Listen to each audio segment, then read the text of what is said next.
దేవుడా, ఓ మంచి దేవుడా, నువ్వు మాకు తినడానికి తోటకూర పప్పు ఇచ్చావు, బంగాళదుంప ఫ్రై ఇచ్చావు, చారు కూడా ఇచ్చావు.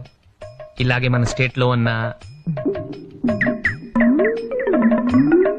7 కోట్ల మందికి కూడా ఇవ్వాలి. అలాగే మన కంట్రీలో ఉన్న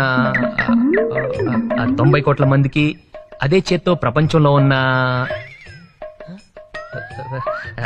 నాకు నంబర్ కరెక్ట్ గా తెలీదు, ఎంతమంది ఉంటే వాళ్ళందరికి కూడా ఇదే భోజనం ఇస్తావని. యాజ్ గా ఇదే కాదు, వాళ్ళు ఏం తింటే అది, బ్రెడ్, బటరు, జాము అలాగనమాట. అలా ఇస్తావని కోరుకుంటున్నాను. నువ్వు ఇస్తావు, నాకు తెలుసు. ఎందుకంటే basically your God, your very good God. అంతే, దట్స్ ఆల్. దేవుడు